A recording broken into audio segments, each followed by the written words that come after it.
आइए student start करते हैं अपनी आज की क्लास जिसमें हम आगे बढ़ाएंगे अपना मैथ्स का topic percentage. So students percentage में हमारा एग्जामिनेशन टॉपिक चल रहा है जिसके 2 वीडियोस हम ऑलरेडी कर चुके हैं। सो इस वीडियो को देखने से पहले आप वो वीडियोस देख लें ताकि आपको कॉन्सेप्ट अच्छे से क्लियर हो।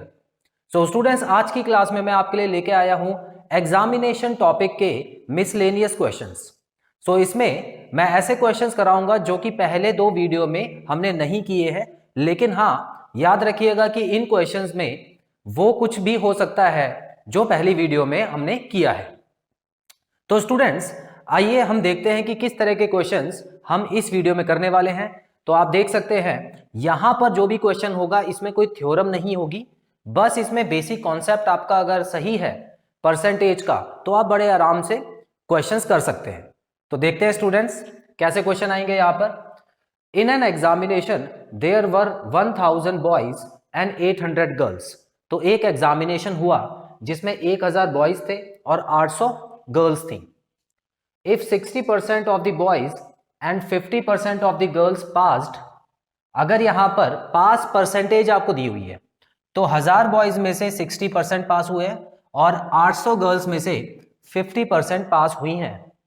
Find the percentage of failed candidates. तो आपको बताना है कि टोटल कितने फेल हुए। ठीक है, कहने का मतलब है पास तो उन्होंने अलग अलग दे दिया है, लेकिन जो फेल आपको बताना है वो टोटल बच्चों में से बताना है, अलग अलग नहीं बताना है बॉयज और गर्ल्स का। इतना याद रखिए, क्योंकि ऑप्शन देख के पता लग रहा है कि आपको 4 ऑप्शन में आपको 4 अलग अलग नंबर दिए हुए हैं, बॉयज का और गर्ल्स का अलग अलग नहीं है ना, सिंगल नंबर दिया हुआ है ना आपको। तो इससे हमको पता लगता है कि हमको टोटल फेल पता लगाना है। अब ये टोटल फेल कैसे पता लगाएं? देखिए स्टूडेंट्स, मैंने आपको पिछली वीडियोस में बताया है कि किसी भी चीज की आपको परसेंटेज अगर निकालनी है तो कैसे निकालते हैं। सबसे पहले नीचे लिख देते हैं टोटल, जो भी टोटल स्टूडेंट्स रहे होंगे तो वो हम नीचे लिख देंगे, और ऊपर लिखेंगे फेल, कितने बच्चे फेल हो गए, उनके नंबर्स हम ऊपर लिख देंगे कि एग्जैक्ट नंबर्स कितने बच्चे फेल हुए, और उसको मल्टीप्लाई कर देंगे 100 से तो हमारा जो आंसर है वो आ जाएगा। जाहिर सी बात है, तो ये फाइनल फॉर्मूला रहेगा। लेकिन यहां तक पहुंचना भी तो है हमको पहले ये भी तो पता होना चाहिए कि फेल कितने स्टूडेंट्स हुए। तो यहां पर जो बाकी इंफॉर्मेशन दी हुई है जाहिर सी बात है वो इसी चीज के लिए दी हुई है कि हम यहां तक पहुंच पाए। तो आइए देखते हैं कैसे पहुंचेंगे। तो यहां देखिए सबसे पहले 1000 बॉयज हैं, जाहिर सी बात है 1000 बॉयज, 1000 बॉयज में से 60% तो पास हो गए, 60% तो पास हो गए, तो फेल कितने परसेंट हुए होंगे? 40% हुए होंगे। क्यों? क्योंकि किसी भी चीज का टोटल परसेंटेज की भाषा में अगर बोला जाए तो 100% होता है। तो ये जो बच्चे थे ये 100% मान लेते हैं फिलहाल के लिए, क्योंकि बॉयज की बात हो रही है ना। तो 100% ये हो गया, इसके 60% जो है वो पास हो गए हैं, तो 40% फेल होंगे। तो ये लो, मैंने यहां पर बॉयज निकाल लिए जो कि फेल हुए थे। अब इसमें ऐड करूंगा गर्ल्स जो कि पास नहीं हो पाई, ठीक है, जो कि फेल हो गई। तो 800 गर्ल्स ने एग्जाम दिया था जिसमें से 50 पास हो गई हैं, तो जाहिर सी बात है 50 फेल हुई होगी। तो इसका मतलब यहां पर मैंने 50% इसका निकाल दिया।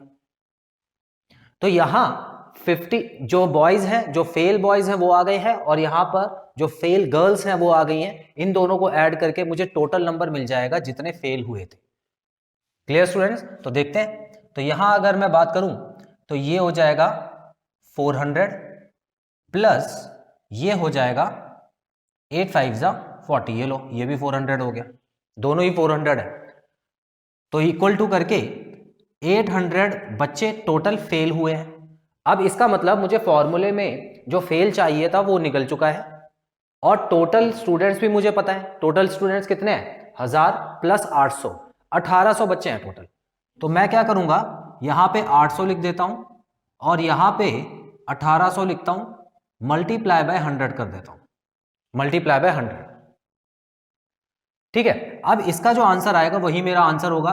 अब देख लेते हैं, ये 0 से 0 चले गए हैं, और 800 को जब मैं 18 से करता हूं, चलिए पहले 2 से कर लेता हूं, तो ये हो गया 400/9, और 400/9 को करूंगा तो 9, देखिए 9 4 36 होता है, ठीक है, और उसके बाद दोबारा 4 आ जाएगा, पॉइंट लगने के बाद दोबारा 4 आ जाएगा, तो जो आंसर आएगा वो आएगा 44.4%।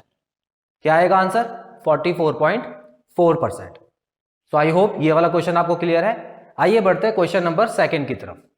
तो सेकंड क्वेश्चन में आप देख सकते हैं स्टूडेंट्स, क्या दिया हुआ है आपको? रेशो दी हुई है। तो रेशो प्रपोर्शन चैप्टर हमने अच्छे से किया हुआ है, तो हमारा बेस रेशो में अच्छे से क्लियर है। तो अब देखिए, the ratio of the number of boys to girls in a college is 3:2। तो इसका मतलब एक कॉलेज की बात की गई है जिसमें बॉयज और गर्ल्स की जो रेशो है वो दी हुई है आपको 3:2। इतना क्लियर है? तो इसका मतलब जाहिर सी बात है बॉयज ज्यादा हैं और गर्ल्स कम है।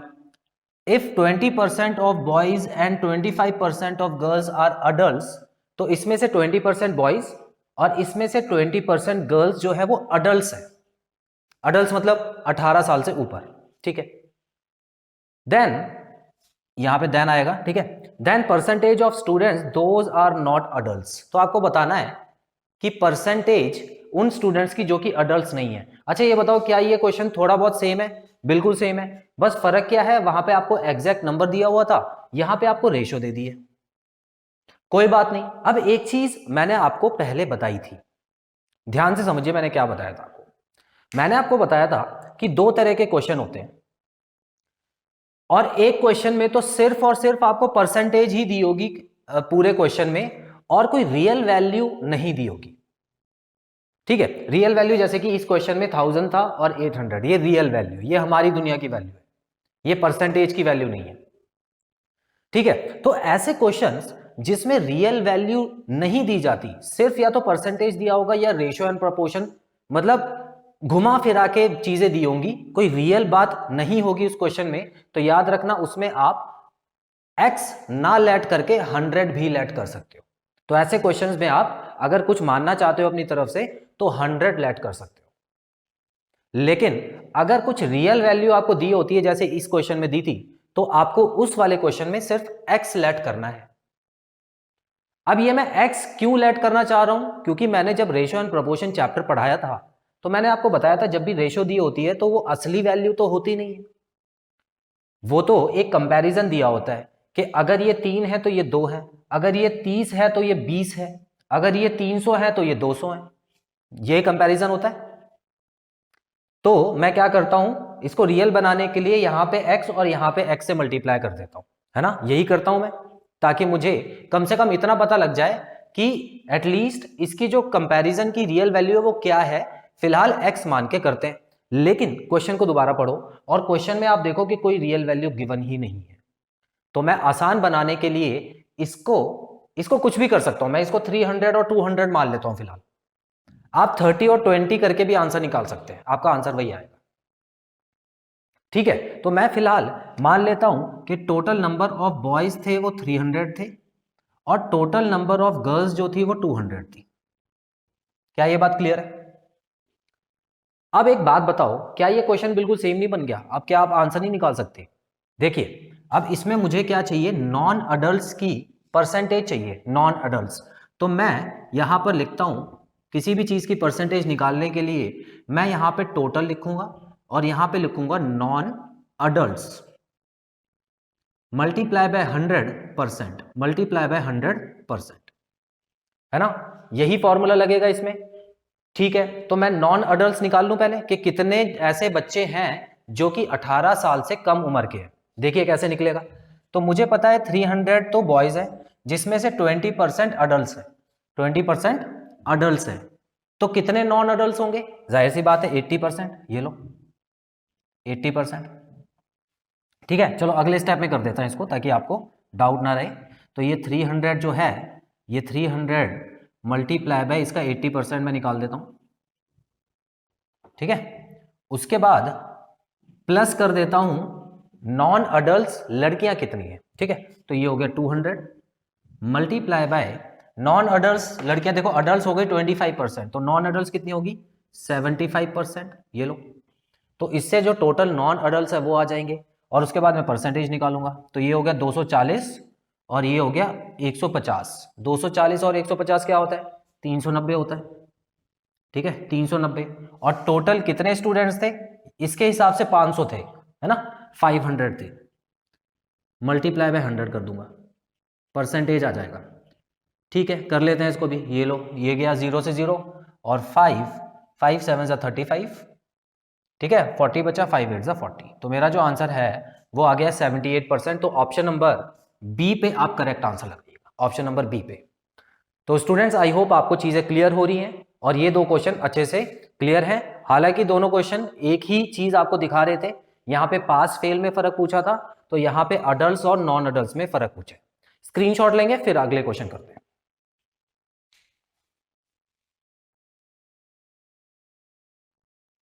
तो आइए स्टूडेंट्स बढ़ते हैं अगले क्वेश्चंस की तरफ। यहां लिखा है 25% of the candidates who appeared in the exam failed and only 450 students qualify the exam.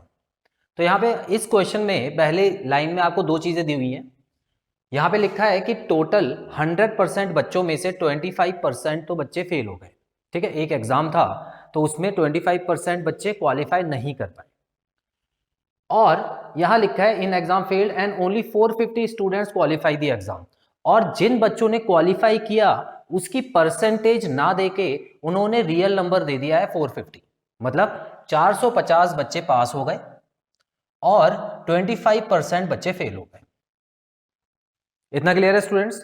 अब एक चीज स्टूडेंट्स ध्यान से समझिए, परसेंटेज होती है एक कंपेयरिंग क्वांटिटी होती है। कंपेयरिंग क्वांटिटी मतलब जब हम किसी चीज को, किसी एक चीज को दूसरे से कंपेयर करते हैं तो वहां पर परसेंटेज का यूज किया जाता है।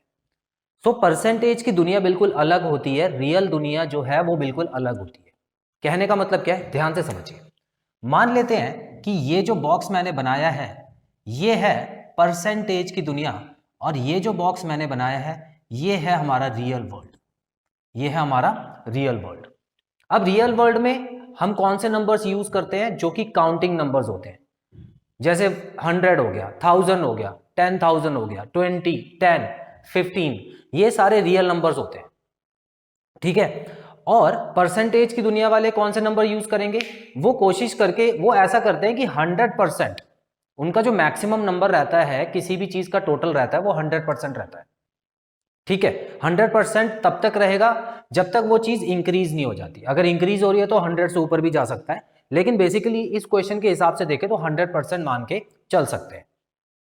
अब एक चीज समझिए, यहां पर इस बॉक्स को मैं 3 हिस्सों में डिवाइड कर देता हूं, इन दोनों बॉक्सेस को, और यहां पर लिख देता हूं। एक तो ऊपर सबसे पहले लिखूंगा टोटल, टोटल कितने स्टूडेंट्स थे। ठीक है, सॉरी यहां पे नहीं लिखना था, टोटल यहां पे लिखना था। ठीक है, मान लेते हैं टोटल स्टूडेंट्स, मान रहा हूं मैं अभी। ठीक है, असली आंसर अभी नहीं पता मुझे, सिर्फ आप ऐसे एज अ एग्जांपल समझिए कि टोटल जो रियल स्टूडेंट्स थे वो थे 1000 स्टूडेंट्स। देखिए 1000 स्टूडेंट्स थे टोटल, जो कि जिन्होंने एग्जाम में अपीयर किया था, जो एग्जाम देने आए थे 1000 स्टूडेंट्स थे मान लेते हैं। तो हम तो उसको रियल लाइफ में 1000 बोलेंगे, लेकिन परसेंटेज वाले क्या बोलेंगे, परसेंटेज वाले बोलेंगे 100% स्टूडेंट, क्योंकि सभी बच्चों के बारे में बात हो रही है 100%। तो इसका मतलब ये दोनों एक ही चीज है, और इसका मतलब एक ही है, बस रियल लाइफ में 1000 बोलेंगे तो परसेंटेज की दुनिया में उसको 100% बोलेंगे। आगे बढ़ते हैं, अब हम बात करते हैं फेल स्टूडेंट्स के बारे में। देखिए फेल स्टूडेंट्स, मान लेते हैं कि फेल स्टूडेंट्स थे 550, इतने बच्चे फेल हो गए, क्वालिफाई नहीं कर पाए, और यहां पे फेल जो हो गए वो 25% है। फॉर एग्जाम्पल मान लेते हैं, चलिए 550 थोड़ा ज्यादा हो गया, तो मैं ऐसा कर लेता हूं कि इस एग्जाम्पल के हिसाब से नहीं चल रहा, मैं दूसरा एग्जाम्पल ही समझा रहा हूं जिससे आपको ये समझ आ जाएगा। ठीक है, ध्यान से समझिएगा। तो यहां पर मैं मान लेता हूं जो फेल हो गए वो हो गए 250। अब देखो यहां पर 25% है और यहां पर 250 उसकी रियल वैल्यू है। तो यहां पर क्या है, ये जो दोनों है ये दोनों एक ही चीज के दो अलग अलग रूप हैं, बस आप ऐसा समझ लीजिए। परसेंटेज वाले बोलेंगे कि हमारे यहां 25% बच्चे फेल हो गए, और हम क्या बोलेंगे, हम बोलेंगे 1000 में से भाई 250 बच्चे फेल हो गए। बात क्लियर है? आगे बढ़ते हैं, पास्ट स्टूडेंट पे चलते हैं, पास्ट पे। मान लेते हैं यहाँ पे 75% हो गए पास। क्यों 75 क्यों आया? क्योंकि देखो 100 में से 25 माइनस करके 75 ही आएगा। और असली दुनिया में कितने बच्चे पास हो गए होंगे? 750 बच्चे पास हो गए होंगे। तो ये इससे डायरेक्ट लिंक बिठाता है।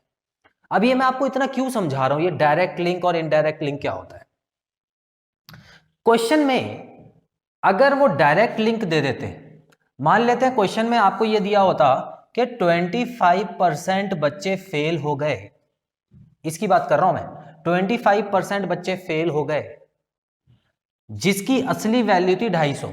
ठीक है, उन्होंने ये भी दे दिया कि 25% बच्चे फेल हो गए और जो 25% थे वो 250 के बराबर थे, जो 25% थे वो 250 के बराबर थे।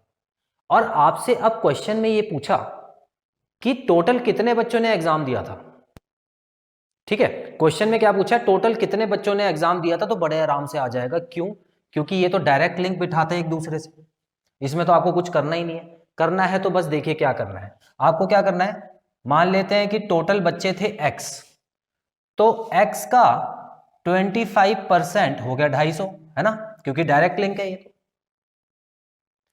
इस तरह से डायरेक्ट लिंक को समझना बहुत जरूरी है स्टूडेंट्स। अब मैं आपको इनडायरेक्ट लिंक भी बताऊंगा, लेकिन पहले चलिए इसका आंसर निकाल के देख लेते हैं। ठीक है, तो ये हो गया 25% को हटा के मैं नीचे 100 लगा सकता हूं। अब ये 25 से ये कटा तो यहाँ पे 10 आ गया, 100 को वहां ले जाके मल्टीप्लाई किया तो 1000 आ गया, जो कि मेरे स्टूडेंट्स थे टोटल। क्या ये बात सही है या नहीं है? क्वेश्चन में मुझे 1000 नहीं दिया हुआ था और कुछ नहीं दिया था, क्वेश्चन में मुझे ये दोनों चीजें दे दी थी, लेकिन आसान इसलिए हो गया क्योंकि ये दोनों एक दूसरे का ही तो रूप है। तो मैंने क्या किया, परसेंटेज को बराबर कर दिया जो रियल वैल्यू थी उसके। उसी तरह अगर क्वेश्चन दूसरी तरह से दिया होता, अब मान लेते हैं मैंने इसको मिटा दिया, इसको मिटा के क्वेश्चन में दूसरा क्वेश्चन दिया हुआ है कि एक एग्जाम हुआ जिसमें बच्चे जो पास हुए वो 75% बच्चे थे, जिनकी असली वैल्यू जो थी वो 750 थी, मतलब टोटल असली में देखा जाए तो 750 बच्चे थे। तो मैंने कहा ठीक है, ये दोनों चीज तो आपने एक ही दी हुई है ना, डायरेक्ट लिंक बिठा रखा है, तो मैं क्या करूंगा, सीधा सीधा 75% निकालूंगा x का। x क्या है? टोटल बच्चे, मैंने मान लिया टोटल बच्चे थे x, तो 75% निकाल दिया x का, जो कि 750 के बराबर है। तो भाई बिल्कुल उसी तरह सॉल्व होगा ये। देखो ये 100 हो गया, ठीक है। अब ये 75 को इससे मैं काट देता हूं तो 10 आएगा, x की वैल्यू क्या आ गई? x की वैल्यू 1000 आ गई। इसका मतलब टोटल बच्चे भाई 1000 थे। तो ये क्यों सही आंसर आ रहे हैं? क्योंकि ये डायरेक्ट जो मुझे दोनों चीजें दी हुई है ना, वो एक दूसरे से सीधा सीधा लिंक करती है। और जब सीधा सीधा लिंक करें तो मैं इस तरह से आंसर निकाल सकता हूं, टोटल को x मान के परसेंटेज को इस तरफ रखना और इसको इक्वल टू के दूसरी तरफ रखना, आपका आंसर आ जाएगा, x की वैल्यू आ जाएगी, मतलब जितने बच्चों ने एग्जाम दिया होगा। ये तो हो गया डायरेक्ट लिंक। अब देखो क्वेश्चन में कभी कभी क्या दे देते हैं, ध्यान से समझना, देखो ध्यान से समझना। क्वेश्चन में दिया है, इस बार आपको क्वेश्चन में दिया है कि जो पास परसेंट थी वो 25% बच्चे थे, पास बच्चे थे 25%, ठीक है। और यहां पर दे दिया कि फेल बच्चे थे 750, ठीक है। सॉरी थोड़ा सा उल्टा लिख दिया मैंने, यहां पे लिख दिया पास परसेंट थी 75%, ठीक है। इतने बच्चे पास हुए और फेल कितने हो गए? फेल हो गए 250 बच्चे। तो इस बार उन्होंने कौन सी चीज दे दी? देखो पास और फेल, ये दोनों चीजें दे दी। अब अगर ये दोनों चीजें दी हुई हैं और आपने इसको सीधा लिख दिया जैसे मैं अभी तक कर रहा था, तो आंसर आ जाएगा गलत, कभी सही नहीं आएगा आंसर। क्यों? क्योंकि भाई ये तो 70% की भाषा में पास वाले बच्चों को आप बराबर कर रहे हो फेल वाले बच्चों से, क्या बात है। तो ऐसे तो कभी आंसर नहीं आएगा आपका। बराबर क्या होता है? बराबर होता है पास के सामने पास होना चाहिए और फेल के सामने फेल होना चाहिए। क्लियर है? तो अब मैं क्या करूंगा, मुझे पता है कि ये तो पास की परसेंटेज दे दी है और ये फेल के रियल वैल्यू दी हुई है, तो मुझे टोटल बच्चे निकालने कितने हैं, एग्जाम कितने बच्चों ने दिया था, ठीक है। तो अब मैं क्या करूंगा, उसको x मान लेता हूं। अब एक बात बताओ, परसेंटेज में तो मुझे पता है ना कि 75% अगर पास हुए हैं तो फेल तो 25 ही होंगे, क्योंकि टोटल तो 100% है ना। परसेंटेज वाले क्या बोलते हैं कि भाई हमारा तो फिक्स रहेगा, आपका टोटल कितना भी हो, आप चाहे 1000 ले लो, 2000 ले लो, 5000 ले लो, हम तो 100% ही रखेंगे मैक्सिमम वैल्यू। तो यहां पर जो 100% है उसी की मदद से मैं क्या कर सकता हूं, यहां पे फेल बच्चे निकाल सकता हूं। तो पास अगर 75 है तो फेल कितने हो गए, 25%। अब इन दोनों का डायरेक्ट लिंक बनता है या नहीं बनता, बिल्कुल बनता है। अब इन दोनों से आप आंसर निकाल सकते हो। क्लियर है? अब इन दोनों से बिल्कुल सेम तरीके से वही 25% of x is equal to 250। क्यों क्यों ऐसे क्यों कर रहा हूं मैं, क्योंकि दोनों चीजें है तो एक ही ना, एक ही चीज का तो रूप है, ये फेल है और ये भी फेल है। तो अगर ये कॉन्सेप्ट स्टूडेंट्स आपको क्लियर हो जाए तो जो मैं नया टॉपिक, जो नेक्स्ट टॉपिक हम करने वाले हैं आने वाली क्लासेस में, जो कि है इलेक्शन, वो आपको बहुत अच्छे से समझ आ जाएगा। आपको बस इतना याद रखना है कि परसेंटेज में आपको डायरेक्ट लिंक बिठाना होता है चीजों के बीच में, और जब आप डायरेक्ट लिंक बिठाना सीख गए तो आपके आंसर बहुत जल्दी आने लग जाएंगे। बड़े आराम से आपको बस ये इक्वेशन बनानी है और आपका आंसर आ जाएगा। चलिए, ये तो था एग्जांपल, स्क्रीनशॉट ले लीजिए आप चाहे तो। उसके बाद मैं आपको ये क्वेश्चन सॉल्व करके दिखाता हूं जो कि बिल्कुल इसी तरीके का है। ठीक है, तो अब देखते हैं। यहां पर देखिए स्टूडेंट्स, बिल्कुल उसी तरह यहां पर भी आपको कुछ नंबर दिए हुए हैं। ठीक है, यहां पर भी आपको कुछ नंबर दिए हुए हैं, ध्यान से देखिएगा। लिखा है 25% of the candidate who appear in the exam failed. तो 25% तो फेल हो गए। फेल कितने हो गए, 25%। ठीक है, और यहां बताया हुआ है only 450 students qualify the exam. असली वैल्यू किसकी दी हुई है, पास वाले बच्चों की। ठीक है, तो पास वाले जो बच्चे हैं वो हो गए 450। पूछा क्या है, the number of students appeared, तो टोटल कितने बच्चे एग्जाम देने आए थे ये पूछा है। चलिए देखते हैं। तो जैसे कि मैंने आपको बताया, यहां पर अगर पास वैल्यू है तो यहां पर भी पास की परसेंटेज होनी चाहिए। तो परसेंटेज को तो मैं चेंज कर सकता हूं क्योंकि टोटल 100 होती है। तो मैंने क्या किया, ये जो फेल वाले बच्चे दिए हुए थे इससे मैंने पास वाले बच्चे निकाल दिए, जो कि मुझे मिल गया 75%। 75% बच्चे पास हुए। अब ये और ये एक दूसरे से डायरेक्ट लिंक बना देते हैं। अब मैं क्या कर सकता हूं, ऐसे लिख सकता हूं कि 75% of x is equal to 450। ये बड़े आराम से लिख सकता हूं और ये सही आंसर आएगा मेरा, क्योंकि यहां पर भी पास है और यहां पर भी पास है। तो मैं क्या करूं, 75/100 कर देता हूं। यहां पे x लिखा इज इक्वल टू 450। अब इसको सॉल्व कर लेते हैं। सॉल्व करने के बाद क्या आएगा, देखिए 3 और 4 आ गए यहाँ पे, यहाँ 3 और 4, और ये 3 से काटेंगे तो 150 आ गया, और 4 से जब इसको मल्टीप्लाई करूंगा तो 600 आ जाएगा, 600। तो x की वैल्यू जो है वो आ गई मेरी 600। तो टोटल 600 बच्चों ने पेपर दिया था। कितना आसान है क्वेश्चन, समझ रहे हो? ये जो लिंक है ना, ये बहुत काम आने वाला है। ये आधे से ज्यादा क्वेश्चन करने में आपकी मदद कर देगा। तो ये तो मैंने एक एग्जांपल लिया है, हालांकि जब मैं इलेक्शन वाली वीडियो पे आऊंगा तो उसमें और अच्छे से आपको इस लिंक के बारे में समझाऊंगा, तब आपको और भी अच्छा समझ आ जाएगा। लेकिन फिलहाल इस लिंक को अभी समझने की कोशिश जरूर कीजिए। नेक्स्ट क्वेश्चन पे आते हैं students. In a class the number of girls is 20% more than that of the boys. तो एक क्लास है जिसमें लड़कियां और लड़के हैं। तो यहां पे बताया हुआ है जो गर्ल्स हैं वो 20% मोर है। ठीक है ना, देखो मैंने आपको बताया था जब मोर आ जाता है तो इसका मतलब है इंक्रीज, मतलब 100% से भी ज्यादा। अब मैं अगर मैं इस केस में बॉयज को 100 मान लेता हूं तो गर्ल्स कितनी हो जाएंगी, 120 हो जाएंगी। क्लियर है? जो कि मैं करना चाहूंगा, क्यों? क्योंकि कोई रियल वैल्यू यहां पे दी नहीं है।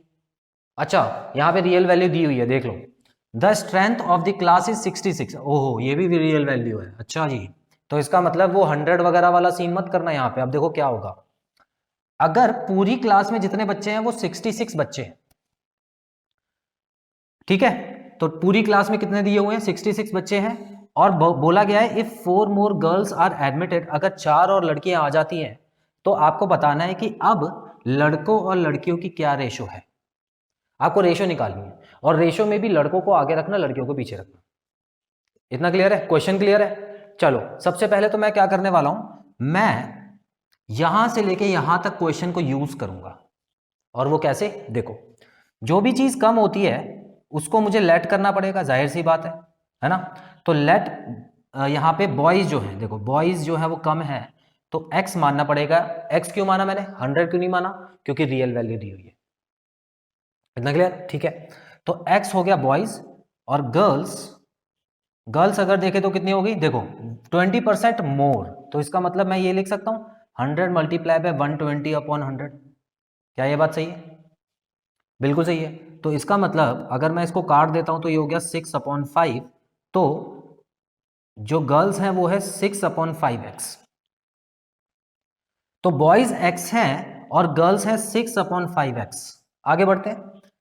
Total strength of the class is 66। तो बताया हुआ है कि अगर बॉयज को और गर्ल्स को मैं प्लस कर दूं तो 66 बच्चे हैं टोटल, ठीक है। अब इसको सॉल्व करके मेरे को x की वैल्यू मिल जाएगी, और x की वैल्यू मिल जाएगी तो मुझे बॉयज और गर्ल्स भी मिल जाएंगे, ठीक है। चलो इतना करता हूं मैं पहले। तो ये देखो, इसको सॉल्व करने के बाद ये एलसीएम लो गया, एलसीएम तो 5 आएगा, और इसके नीचे 1 लगा हुआ है तो ये 5x हो गया, 5x और 6x क्या होता है, 11x होता है, इज इक्वल टू 66। इतना क्लियर है। 11 को 66 से काटोगे तो 6 आएगा, x की वैल्यू आ गई 30। x की वैल्यू कितनी आ गई, 30 आ गई। अब देखो इसका मतलब क्वेश्चन में जो बॉयज थे, देखो ध्यान से, जो बॉयज थे, अब मैं रेशियो निकालने वाला हूं, बॉयज 30 हैं और गर्ल्स कितनी हो गई, देखो यहां पे 30 की वैल्यू लगाओ, यहां पे जब 30 की वैल्यू पुट करोगे तो 5 और 30 कट जाएगा और ऊपर आ जाएगा 6, और एक 6 पहले का है तो 6 6 36, ठीक है। 36 गर्ल्स थी पहले, ठीक है। तो इतने क्वेश्चन से मैंने इतना तो सॉल्व कर लिया कि पहले कितनी बॉयज और गर्ल्स थे। आगे बढ़ते हैं। If 4 more girls are admitted, अगर 4 लड़कियां और आ जाती हैं तो भाई ठीक है, 4 लड़कियां और ऐड कर देते हैं इसमें। तो पूछा है अब रेशो निकालो, तो भाई देखो रेशो कितनी हो गई, 30 रेशो 40, 0 से 0 काटो तो 3:4 मेरा आंसर आ जाएगा, जो कि ऑप्शन नंबर बी है, ठीक है। इसमें बॉयज को ही आगे रखना, क्वेश्चन में बॉयज पहले लिखा है, गर्ल्स बाद में लिखा है, तो इसमें भी बॉयज को पहले और गर्ल्स को बाद में लिख के ही आंसर निकालना। कभी कभी ऑप्शन में ये 4:3 दे देते हैं, जो कि फिर गलत हो जाएगा आपका अगर आपने गलती से उस पर टिक लगा दिया। तो स्टूडेंट्स आई होप आज की एग्जामिनेशन वाली जो क्लास है उसमें जितने भी क्वेश्चन कराए गए हैं वो आपको अच्छे से क्लियर है, और प्लस जो मैंने आपको एक कॉन्सेप्ट बताया है लिंक का, परसेंटेज को किस तरह से लिंक करते हैं रियल वैल्यू से, वो भी आपको अच्छे से समझ आ गया है। सो स्टूडेंट्स आज की क्लास यहीं पे हम खत्म करते हैं। अगर आपको कोई भी डाउट है तो कमेंट बॉक्स में मेंशन करके आप पूछ सकते हैं, मैं जरूर उसका रिप्लाई करूंगा। सो बहुत जल्द मिलते हैं अपने अगले पार्ट में।